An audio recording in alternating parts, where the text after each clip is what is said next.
여러분, 아름다운 가정의 달이 돌아왔습니다. 여러분, 이 5월에 행복한 가정을 이루시기를 주님의 이름으로 간절히 축복합니다. 옛날에 영국에서는 이런 법이 있었다고 해요. 한번 보여주시면, 왕이 될 수 있는 나이 몇 살이죠? 18살. 그리고 결혼할 수 있는 나이는 20살입니다. 왜 그럴까요? 아마 결혼할 수 있는 나이가 왕이 될 수 있는 나이보다 많은데, 왕이 되기보다 남편이나 아내 되는 것이 더 어려워요, 쉬워요? 어렵다고 생각했기 때문이라고 합니다. 자, 그런데 아내 되는 것보다, 남편이 되는 것보다 더 어려운 게 하나 있어요. 뭘까요? 바로 부모가 되는 것입니다. 그러니까 누구나 결혼하면 아내가 되고 남편이 됩니다. 여러분, 부모가 되는 것은 결혼했다고 해서 되는 것은 아닙니다. 또한 자녀를 출산했다고, 낳았다고 해서 자동적으로 좋은 부모가 되는가, 그것도 아닙니다. 그러니까 부모가 되는 것의 가장 어려운 문제는 무엇이냐면 자녀를 양육하는 것입니다. 그래서 오늘 잠언 1장 8절의 말씀과 우리가 겸해서 함께 살펴보아야 할 말씀은 에베소서 6장 4절의 말씀인데, 같이 한번 읽어봅시다. 시작. 또 아비들아, 너희 자녀를 노엽게 하지 말고 오직 주의 교훈과 훈계로 양육하라. 여기 보시면 양육하라. 따라합시다. 양육하라. 자녀들을 양육하라. 이 말은요, 문법적으로 세 가지의 특징이 있습니다. 첫 번째로 우선 명령형의 문법입니다. 그러니까 자녀 양육은 즉 부모가 해도 되고 안 해도 되는 것이 아니라는 것입니다. 반드시 하라, 해야 하는 것이다 라고 말하고 있고요. 두 번째는 능동형입니다. 그러니까 누가 대신 키워주는 것이 아닙니다. 이 말은 부모가 자녀를 양육하는 주체가 누가 되어야 돼요? 스스로 자기가 해야 하고 기쁜 마음으로 양육해야 한다라는 것입니다.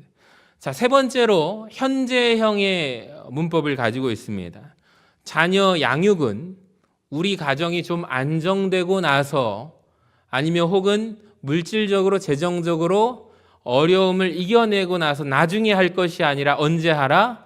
지금 해야만 되는 것이다 라고 말하고 있는 것입니다.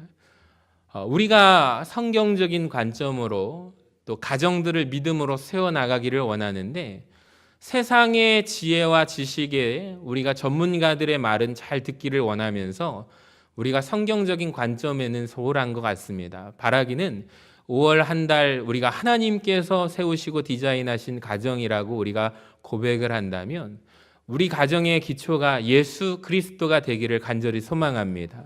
그래서 우리가 성경적인 관점으로 세상의 방법이 아닌 하나님의 말씀으로 기초를 세워나가는 아름다운 멋진 가정 이루시기를 간절히 소망합니다. 그래서 저는 자녀를 신앙으로 양육하려면 첫 번째로 어머니와 아버지가 모두 다 필요하다라는 것을 말씀을 드립니다.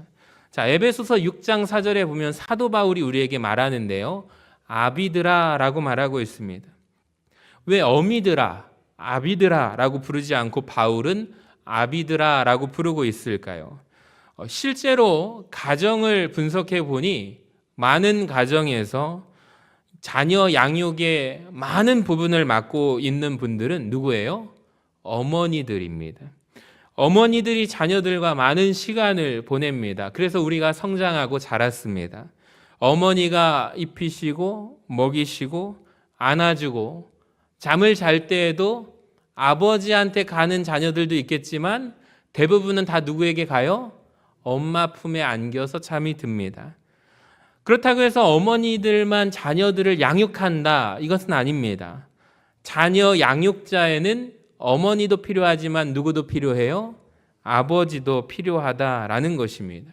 정말 이 시대 가운데 우리 가정들이 부모가 함께 자녀 양육에 동참할 수 있기를 원합니다. 요즘 그런데 이 시대 가운데 너무 깜짝 놀라는 것이 무엇이냐면, 초등학교에 제 자녀들을 보냈거든요. 부모 초청해서 아이들 발표 수업을 합니다. 제가 항상 그때만큼은 빠지지 않고 갑니다.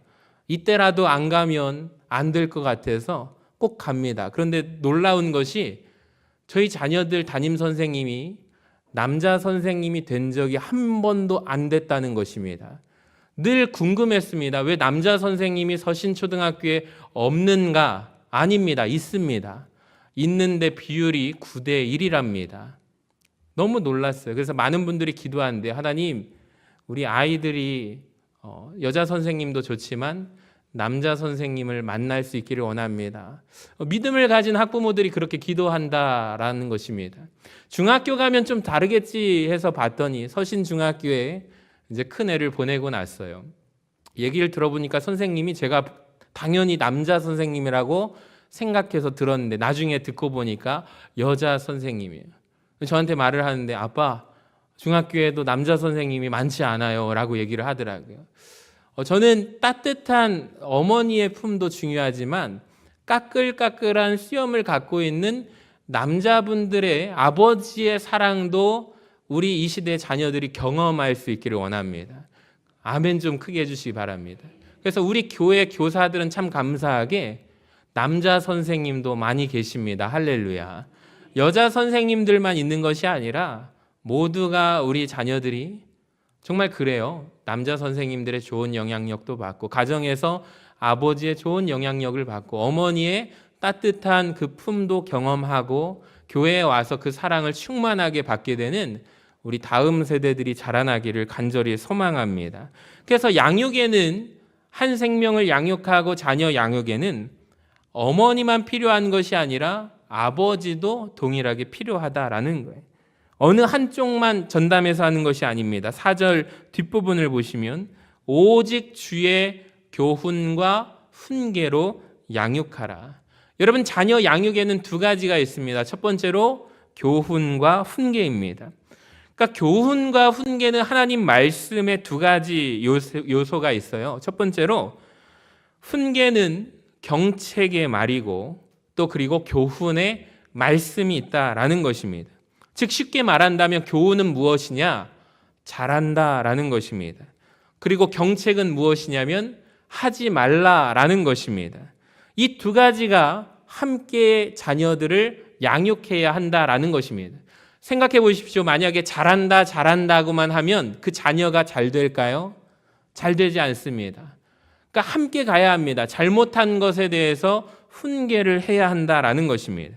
자, 이 시각을 가지고 잠언 1장 8절 오늘 말씀을 같이 한번 읽어봅시다. 시작. 내 아들아, 내 아비의 훈계를 들으며 내 어머니의 법을 떠나지 말라. 여기에 보시면 훈계와 뭐가 나오죠?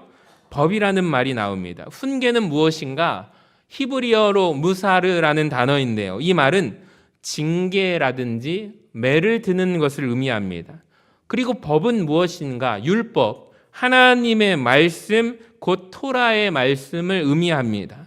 그러니까 결국에 무사르, 아까 전에 훈계라는 것은 징계입니다. 매를 들어서 잘못된 것을 바로잡는 것이고, 토라는 어떤 것이냐? 말씀으로 싸매서 위로하고 격려하는 것. 이 두 가지가 함께 가는데 어머니와 아버지가 함께 가르치고 양육해야 한다라는 것입니다. 하나님께서 우리에게 이 두 가지를 맡기신 줄로 믿으시기를 바랍니다. 그래서 오늘 바울이 아비들아라고 말하고 있는 것입니다.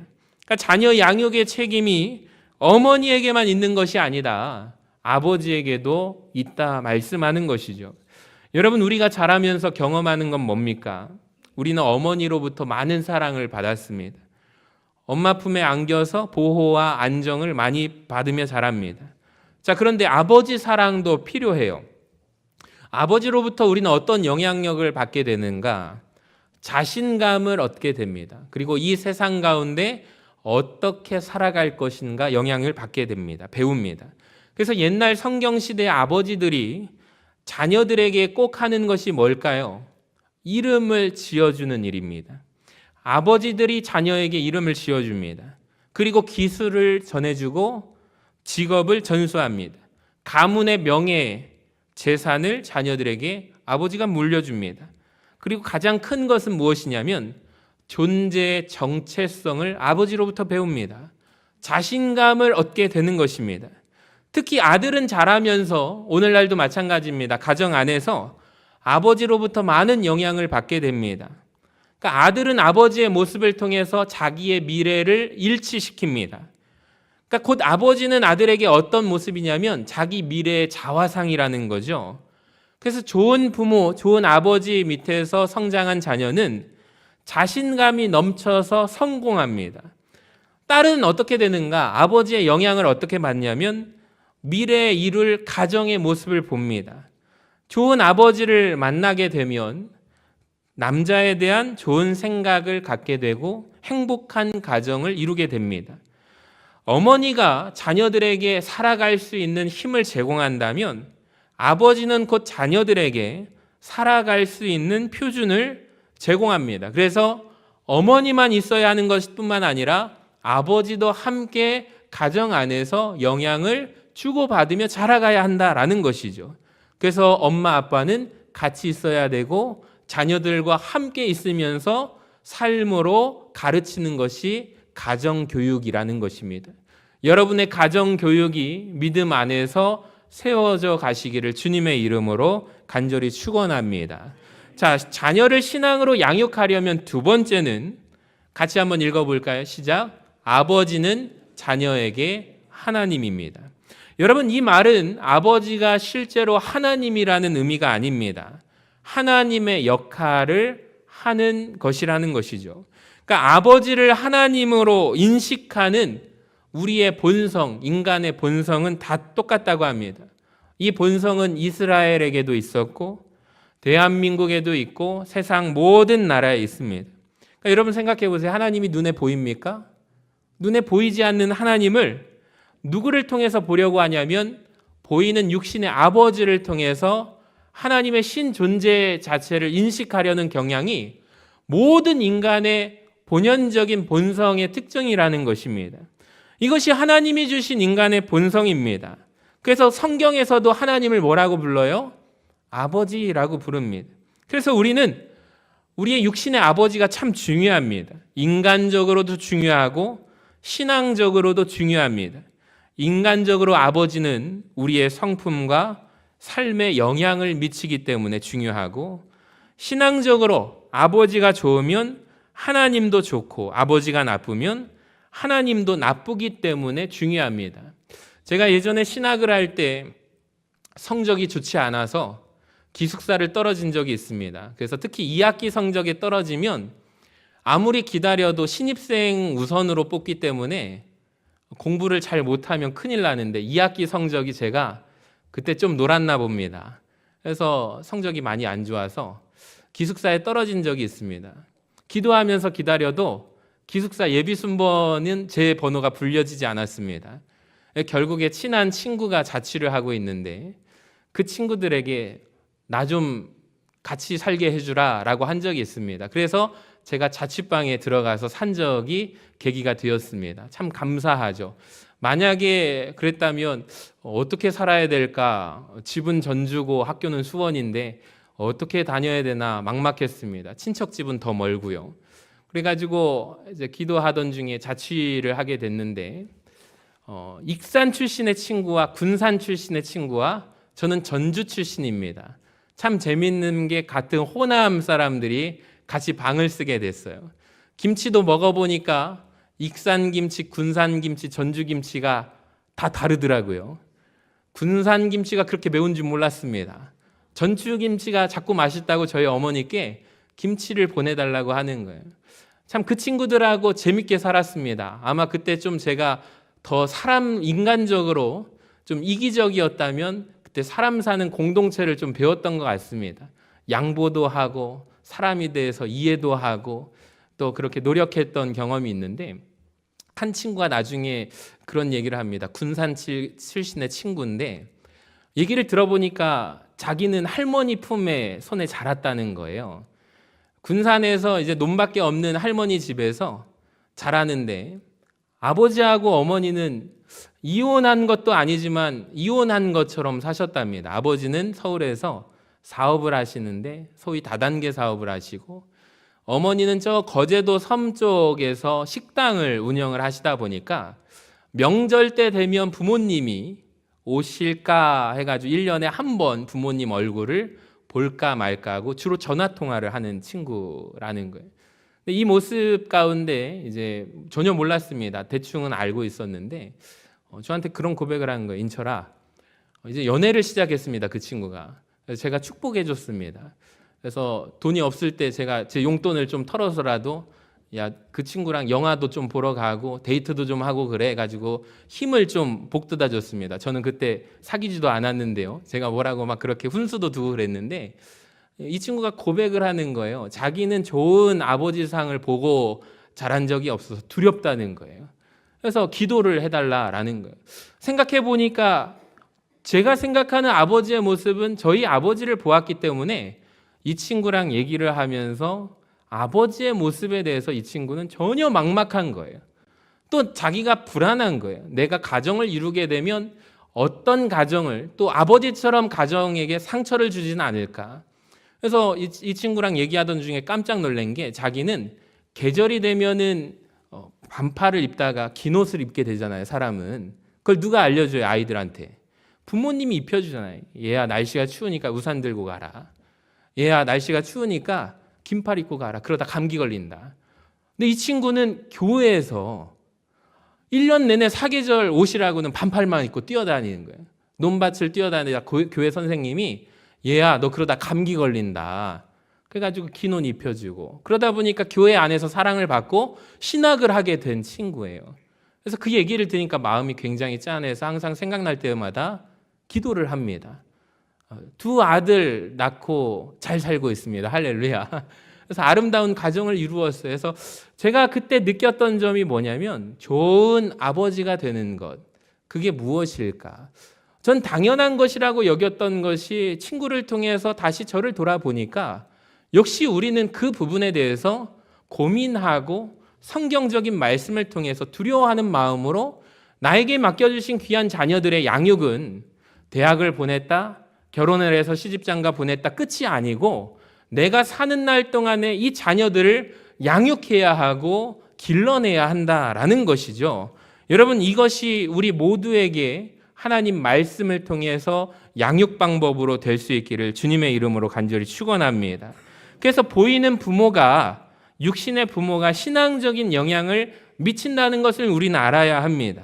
신앙적으로 아버지가 좋으면 하나님도 좋고 아버지가 나쁘면 하나님도 나쁘기 때문에 중요합니다. 자, 그런 의미에서 4절 에베소서 6장 4절을 보시면 자녀들아 너희 자녀를 뭐 하지 말고 노엽게 하지 말고. 그러니까 여러분 노엽게 하지 말라라는 뜻은 무엇입니까? 부모가 자녀 마음속에 불을 지르는 거예요. 홧김에 불 지르는 사람이 있습니다. 홧김에 사람 죽이는 사람도 있습니다. 충동적인 감정으로 사람을 격발시키는 거예요. 이것이 노엽게 한다라는 뜻입니다. 여러분 그렇다고 해서 이 말을 아버지가 훈계도 하지 말고 자녀를 혼내지도 말고 오냐 키우라는 뜻은 아닙니다. 그러니까 앞에서 본 잠언 1장 8절 말씀 속에 하나님께서 우리 부모에게 자녀를 훈계할 수 있는 권한을 주었어요. 자, 훈계는 무엇입니까? 나무라는 것입니다.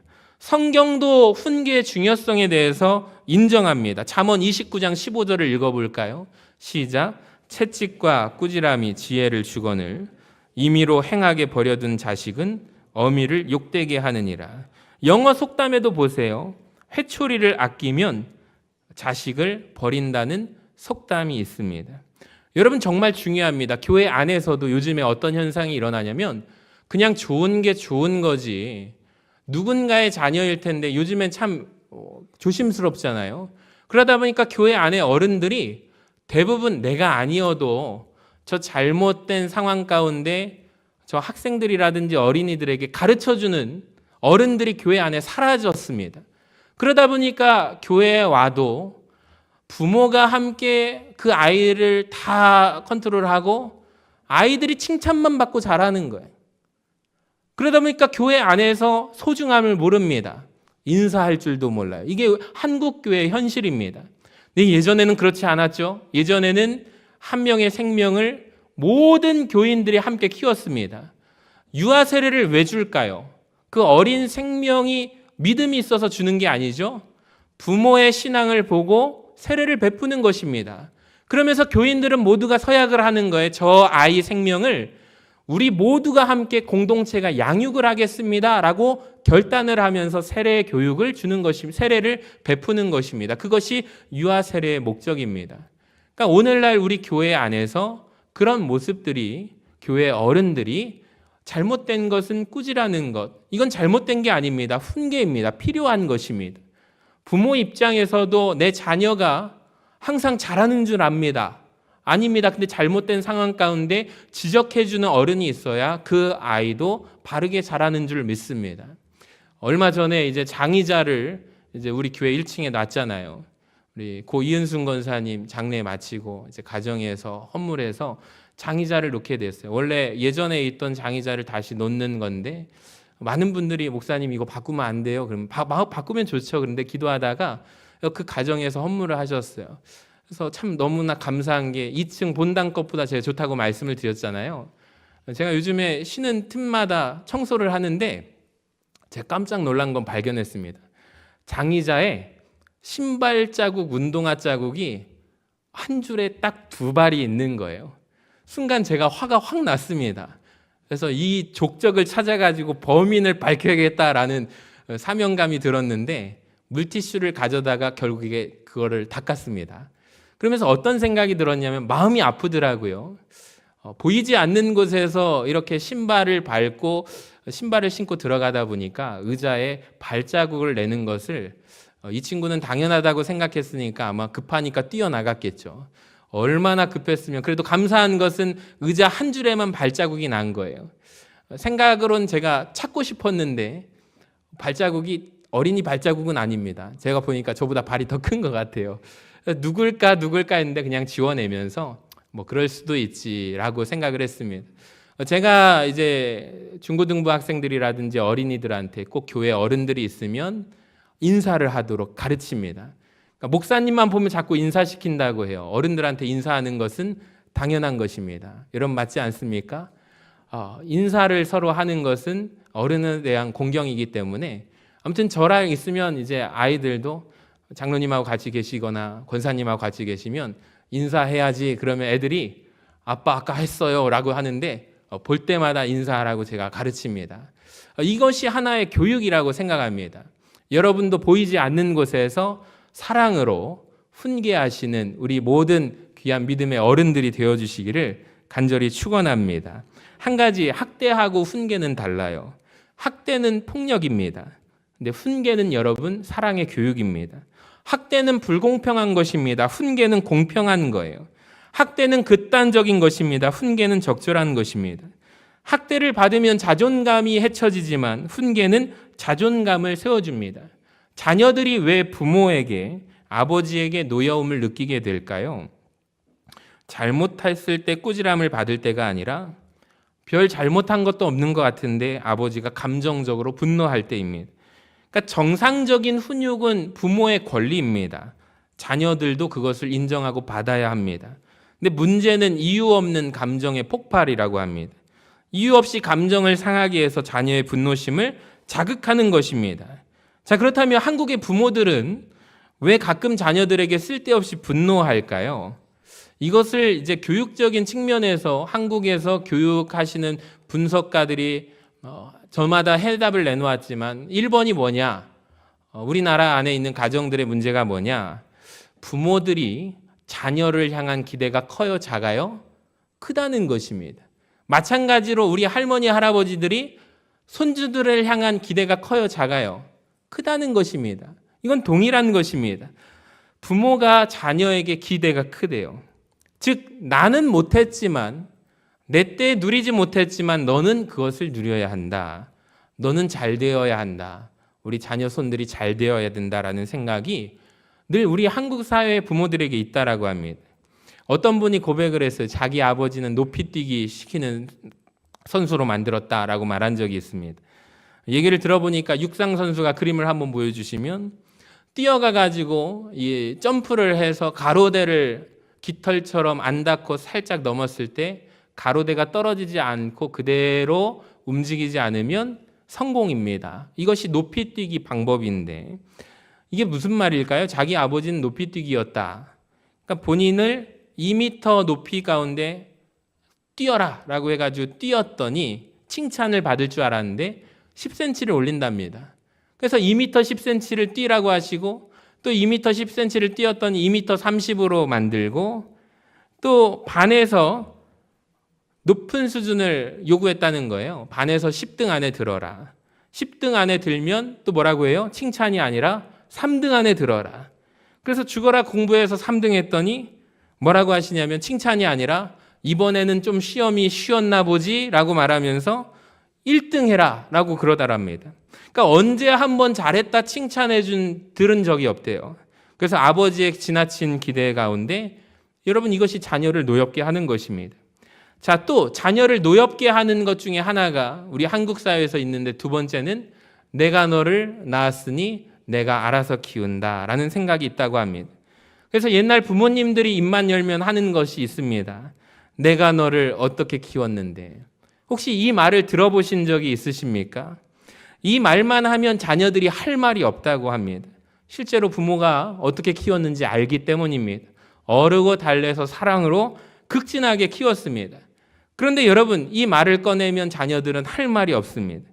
자녀들을 노엽게 하면 자녀들이 비틀어지는 것은 물론이고 가장 나쁜 결과를 가져옵니다. 그것은 바로 자녀들이 하나님을 떠나게 만드는 것입니다. 왜 그럴까요? 아버지가 하나님이기 때문입니다. 무신론의 심리학이라는 책이 있습니다. 한번 읽어보시면 좋은데요. 이 책은 오직 한 가지를 가지고 연구했습니다. 하나님이 없다, 시대적인 역사 속에 하나님이 없음을 부정하는 무신론자들의 가정을 연구한 연구 결과책입니다. 연구 결과가 놀라운데요. 무신론자 100%는 아버지가 잘못된 사람들이었습니다. 한번 그림에 보여주시면 니체, 프로이드, 샤르트르, 히틀러, 스탈린 모두가 아버지가 없거나 일찍 죽었거나 아니면 나쁜 영향력을 미쳤던 아버지였다고 합니다. 혹은 자녀에게 관심이 없는 상태로 방치했던 부모라고 합니다. 자, 먼저 다 설명할 수는 없지만 두 사람을 설명하겠습니다. 신은 죽었다라고 말했던 니체라는 사람입니다. 놀랍게도 이 사람 아버지는 누구였냐면 목사님이었습니다. 근데 이 목사님이 너무 병약하신 분이었다고 합니다. 병들고 목사님이 약하고 생기가 없대요. 자녀들과 대화가 없습니다. 그래서 결국에 니체는 평생 병들고 나약한 기독교를 공격하면서 살다가 그의 인생의 끝은 자살로 마무리를 하게 됩니다. 그러니까 그가 병든 기독교를 공격했지만 결국에 그 병든 기독교는 병든 아버지를 공격한 것입니다. 또 한 사람을 소개해드리면 시베리아를 피로 물들였던 소련의 스탈린이라는 사람이 있습니다. 이 사람의 아버지는 어떤 사람이냐면 무섭고 무자비한 거친 사람이었다고 합니다. 한번 집을 나가면 여러 도시들을 다니느라 돌아오지 않습니다. 집을 자주 비워서 아버지의 빈자리가 많았다고 합니다. 가끔 집에 있는 날이면 술에 진탕 취해서 어머니를 무자비하게 폭행하고 때리던 모습을 보았다고 합니다. 어린 스탈린이 이 모습을 보고 자랐습니다. 그래도 나는 아버지처럼 안 돼야지라는 마음을 먹어서 착하게 자라서 신학교까지 들어갔다고 합니다. 근데 나중에는 어떠한 이유인지 몰라도 신학교를 중퇴하고 무신론자가 되었습니다. 그리고 그에게 권력을 잡게 되자 역사상 가장 많은 사람 6천만 명을 죽이게 됩니다. 여러분, 이 많은 무신론자들을 말해서 무엇하겠습니까? 근데 이유는 무엇입니까? 아버지를 통해서 하나님을 바라보는 영향을 미치게 된다라는 것입니다. 하나님을 신 존재를 인식할 때 육신의 부모를 통해서 바라본다는 것입니다. 만약에 아버지가 좋은 영향력, 선한 영향력을 미쳤다면 이 사람들은 이렇게 결과가 일어나지 않았겠죠. 아버지가 잘 되어 하나님을 떠나게 된 것입니다. 여러분, 그렇다면 우리가 굉장히 중요한 놀라운 교훈을 도출하게 됩니다. 우리가 지금 만약에 아버지의 역할에 서 있다면, 어머니의 역할에 있다면 여러분 자녀들에게 하나님처럼 잘해야 할 줄로 믿습니다. 그래야 자녀들이 하나님을 떠나지 않는 것입니다. 지금 우리가 자녀라면 아버지를 하나님처럼 예우해드리고 대우해드려야 합니다. 그래야 믿음이 유지가 됩니다. 만약에 어릴 때 아버지로부터 상처받았는데 여러분 회복되지 않고 치유되지 않으셨다면 어떻게 해야 될까요? 아니면 아버지가 돌아가셨거나 아버지를 지금 만날 수 없는 처지라면 어떻게 해야 될까요?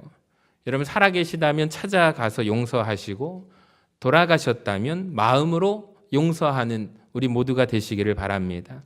마지막으로 한 가지 구약을 읽으면서 저는 참 많은 교훈을 받는데요. 보여주시면 아브라함과 이삭, 야곱과 요셉, 이게 유명한 믿음의 조상의 계보 계대 4대의 가문입니다. 내 족장의 대표의 이름이 나오죠. 그런데 이 네 사람이 믿음으로 참 위대한 인물이지만 좋은 것도 자녀들에게 물려주었지만 나쁜 영향력도 물려줍니다. 한번 이름을 계속 띄워주시면 아브라함이 자기 위기 순간에 자기 아내 사라가 뭐라고 하죠? 자기 아내가 아니라 누이라고 2번이나 거짓말을 합니다. 그래서 이삭은 아버지의 그런 모습을 이어받아서 또한 자기 아내 리브가가 누이라고 거짓말을 한 적이 나옵니다. 성경에 나오죠. 게다가 야곱은 한술 더 떠서 형과 아버지를 속이고 장자권을 가로채고 집을 떠나갑니다. 아브라함이 이삭과 이스마엘 2 아들 중에서 누구를 더 사랑하죠? 이삭을 편애하고 사랑합니다. 그 영향을 받아서 이삭이 에서와 야곱 2 아들 중에서 야곱을 편애합니다. 자, 그리고 야곱은 12아들, 이스라엘이죠. 이 12아들 중에서 누구를 더 사랑해요? 여기에 나온 요셉을 더 사랑합니다. 형들은 그걸 보고 미치는 거예요. 아버지가 채색 옷을, 새똥옷을 입혀서 요셉을 사랑하는 것을 그걸 보는 거예요. 자기 어머니 레아는 사랑받지 못하는 여인이에요. 몸종 비라와 실바에게서 난 자녀들은 얼마나 질투하겠습니까? 그 가정이 난리도 아닙니다. 여러분, 그런데 아버지가 그대로 보고 배운 것을 자녀들을 사랑할 줄을 몰라요. 거짓말도 이어받고 편애도 이어받습니다. 자, 마지막 요셉의 때에 이르게 됩니다. 요셉이 아픈 상처가 있죠. 형들이 자기들을 죽여서 노예로 팔아버립니다. 자기 옷을, 그 채색 옷에 피를, 짐승의 피를 묻혀서 아버지, 동생 요셉이 죽었습니다 라고 거짓말로 보고를 하죠. 그 순간에 요셉은 남의 나라, 이웃 나라, 먼 땅 타국에 가서 가정의 사랑을 받지 못하는 그 어린 소년이 고생하다가 결국에 누명까지 써서 감옥에까지 떨어집니다. 감옥에서 애굽의 총리로 올라가기까지 수많은 눈물겨운 가슴에 피멍으로 얼룩진 세월이 있었을 것입니다. 형님들이 용서가 될까요? 용서가 안 될 것입니다. 항상 이를 갈면서 버텨내지 않았을까요? 근데 놀랍게도 한번 이름을 보여주시면 요셉이 애굽에서 나온 2 자녀 이름이 따라합시다. 므낫세, 에브라임. 므낫세와 에브라임은 이전에도 설명을 드렸어요. 엇갈려서 장자가 므낫세인데 차자 에브라임이 장자의 축복권을 받게 되는 이 X자로 축도해 주시는 장면을 여러분은 아실 것입니다. 자, 그런데 이름의 뜻이 중요합니다. 이때 당시 아버지가 이름을 붙여주는 의미는 굉장한 신앙적인 고백이고 잊지 않고자 하는 중요한 이름이에요. 그러니까 이름을 아무렇게나 짓지 않는다는 것을 여러분이 기억하시면, 자, 보십시오. 므낫세 이름의 뜻은 따라합시다. 잊었다. 무엇을 잊지 못했길래 잊었다고 말하고 싶은 것일까요? 에브라임의 뜻은 용서했다라는 것입니다. 용서하지 못할 일이 무엇이길래 용서했다는 이름을 자녀들에게 불러주었을까요? 여러분 한번 생각해 보세요. 므낫세와 에브라임, 잊었다와 용서하다. 자녀의 이름을 하루에도 수천 번 부를 것입니다. 자녀의 이름의 뜻이 자기를 계속 교훈시켰을 것입니다. 내가 잊어야지. 므낫세 이름을 부르면서 무엇을 잊어야지? 에브라임을 통해서 내가 용서했다. 무엇을 용서해야 될까? 형들의 잘못을, 아버지의 편애의 사랑을, 그 가정의 문제를 내가 잊고 용서했다라는 것입니다. 그래서 그런지 요셉은 자기의 저주가 함께 오는 그것을 모두 잘라냈던 사람입니다. 그래서 요셉의 가지가 담을 넘어서 애굽의 총리가 되고 세상을 살리는 사람이 되었습니다. 여러분, 부모로부터 받은 영향이 내 대에서 끊어지기란 쉽지가 않습니다. 요셉과 같이 피나는 노력을 해야 합니다. 자녀들을 보면서 이름을 불러가면서 내가 잊어야지, 용서해야지. 여러분, 얼마나 피나는 노력을 요셉이 했을까요? 사랑하는 여러분, 여러분이 혹시 자녀를 둔 아버지, 어머니십니까? 당신 곧 자신이 하나님이시라는 것을 기억하시고 자녀들이 육신의 부모를 통해서 하나님을 인식하게 됩니다. 그렇다면 우리가 신앙생활을 잘 해야 하는 이유가 여기에 있는 것입니다. 혹시라도 잘못한 것이 있으십니까? 자녀들을 모아놓고 이렇게 말하세요. 애들아, 미안하다. 아빠가 좋으신 하나님을 보여주지 못해서 미안하다. 내가 노력할게. 아빠를 위해서 기도해다오. 여러분, 이렇게 말씀하시기를 바랍니다. 여러분, 아버지가 혹시 살아계시다면 인간적으로 아버지가 실수가 많을지라도 여러분을 이 세상에서 가장 사랑하는 점에서 아버지는 여러분의 하나님이십니다. 부모를 존경하시기를 바랍니다. 여러분, 아버지로부터 상처받고 치유가 안 되신 분들이 계시면 요셉처럼 잊고 용서하시기를 바랍니다. 여러분, 화해하시는 그 은혜가 5월 한 달간 여러분의 믿음의 가정을 이루어 가시기를, 이 축복이 여러분에게 임하기를 간절히 소망합니다.